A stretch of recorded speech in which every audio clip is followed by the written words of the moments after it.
सिर्फ 3 दिन में आपके बाल झड़ना बंद हो जाएंगे, बाल घने मुलायम ठीक हो जाएंगे। आप भी कहोगे हमें ये शैम्पू पहले क्यों नहीं पता था। और यकीन मानिए जिसने ये शैम्पू ट्राई किया है उन्होंने भी बिफोर एंड आफ्टर की पिक मेरे साथ शेयर की है। जिसके बाल कान तक छोटे हो गए थे उनके बाल कंधे तक लंबे हो गए हैं। जिनके स्कैल्प दिखाई देने लगे थे उनके भी बाल आ गए हैं। और सबने कहा है कि हाँ वाकई में ये शैम्पू काम करता है। तो आप भी अगर मेरी तरह लंबे घने और शाइनी बाल चाहते हैं तो आप भी ये सीक्रेट रेमेडी ज़रूर अपनाइए। तो चलिए वीडियो को शुरू कर लेते हैं। सभी चीज़ों को स्टेप बाय स्टेप सीखने के लिए वीडियो को एंड तक ज़रूर देखें। तो यहाँ पर मैंने लोहे की कढ़ाई ली है। आपको लोहे के बर्तन में ही शैम्पू को बनाना है अच्छे रिजल्ट के लिए। कढ़ाई में 2 कड़छी पानी का डाल देंगे। आपको जितना शैम्पू बनाना है उसके अकॉर्डिंग आप पानी कम ज़्यादा कर सकते हैं। मैंने 2 कड़छी पानी की डाली है। अब मैंने यहाँ पर मेथी दाना लिया है जिसको मैंने 2 रात के लिए भिगोया था, जिससे मेथी में अच्छे से पिगमेंटेशन आ जाती है। आप चाहे तो बिना भिगोए भी मेथी से ये शैम्पू बना सकते हैं। गैस की फ्लेम ऑन करेंगे और गैस को हमें मीडियम टू लो फ्लेम पर ही रखना है। हाई फ्लेम पर इस शैम्पू को नहीं बनाना है, नहीं तो फिर हमारा पानी जल जाएगा और शैम्पू में सभी चीज़ों का फ्लेवर नहीं आएगा। अब हमने ये 2 चम्मच चावल की ली थी जिसको भी हमने 2 रात के लिए भिगोया है। चावल को भी पानी में ऐड कर देंगे और अच्छे से मिक्स करेंगे। 10 से 15 सेकंड के लिए हमें दोनों चीज़ों को पका लेना है। उसके बाद ही हम बाकी की चीज़ें इसमें ऐड करेंगे। देखिए 10 से 15 सेकंड हो गए हैं हमारे इसको पकते हुए। अब हमने यहाँ पर एक मीडियम साइज का प्याज लिया है, इसको भी ऐड करेंगे। बारीक बारीक काट कर हमने प्याज को ऐड किया है। अगर आपके पास बेबी प्याज हैं तो आप 2 ऐड कर लें। मैंने यहाँ पर 1 प्याज को ऐड किया है।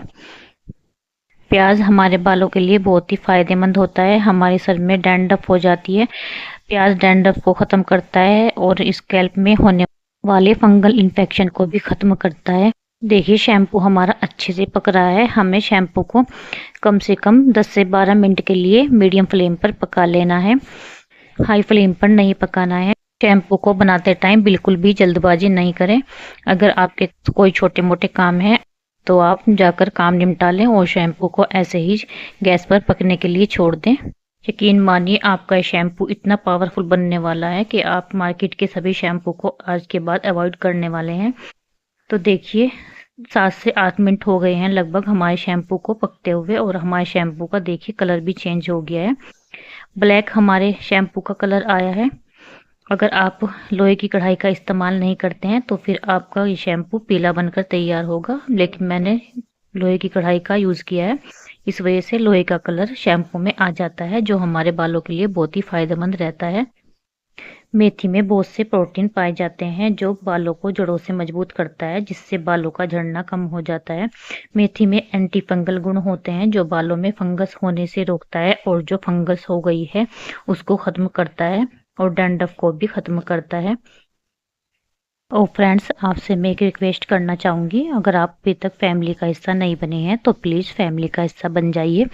आपके एक सब्सक्राइब करने से बहुत मुझे मोटिवेशन मिलता है और बहुत ज़्यादा हिम्मत मिलती है, जिससे मैं आगे से और भी ज़्यादा अच्छे से अच्छी और इजी वीडियो लाने की कोशिश करती हूँ।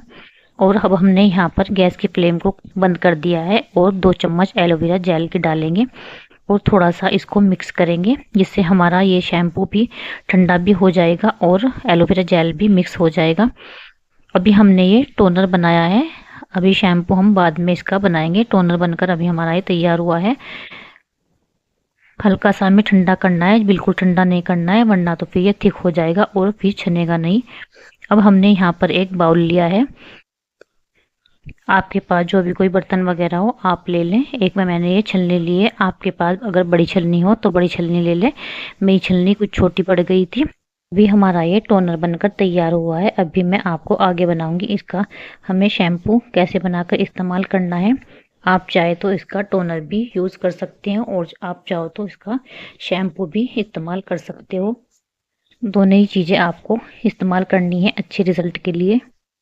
यकीन मानिए फ्रेंड्स इतना पावरफुल ये रेमेडी है, आपने अगर एक बार ट्राई कर ली तो ये रेमेडी आप मार्केट के सभी शैम्पू तेल सीरम वगैरह आप भूल जाएंगे।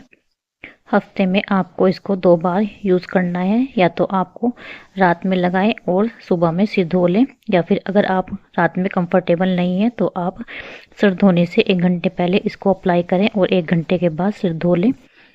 देखिए ये हमारा टोनर बनकर एकदम तैयार है। अब हम देख लेते हैं इसको हमें शैम्पू में कन्वर्ट कैसे करना है। अच्छी रिजल्ट के लिए आप शैम्पू और टोनर दोनों ही इस्तेमाल करें। आपको एक बाउल में थोड़ा सा टोनर लेना है, जितने भी आपके बाल हों उसके ज़रूरत के अकॉर्डिंग आप टोनर ले लें। आपके कम बाल हैं तो फिर आप कम ले लें, या फिर बड़े बाल हैं आपके तो फिर टोनर ज़्यादा ले लें। अब यहाँ पर मैंने एक शैम्पू लिया है, आप जो भी शैम्पू इस्तेमाल करते हैं आप वो ले लें। ज़्यादातर लोग यही वाला शैम्पू इस्तेमाल करते हैं, इसलिए मैंने ये सनसिल्क शैम्पू लिया है। वैसे आप कोई भी शैम्पू कर सकते हैं। और मिक्स कर लेंगे शैम्पू को, और हमारा ये शैम्पू बनकर तैयार हो जाएगा। आप इस टोनर को 1 महीने के लिए बनाकर रख सकते हैं। अगर आप 1 सप्ताह के लिए बनाकर रख रहे हैं तो आपका टोनर ये बाहर भी ख़राब नहीं होगा, लेकिन अगर आप ज़्यादा बना रहे हैं तो आप फ्रिज में रख लें। तो फ्रेंड्स आप भी ट्राई करें और 15 दिन के बाद मुझे फीडबैक दें आपको इस रेमेडी का रिजल्ट कैसा मिला। तो फिर मिलते हैं एक नई रेमेडी के साथ, तब तक के लिए bye bye, take care, thank you.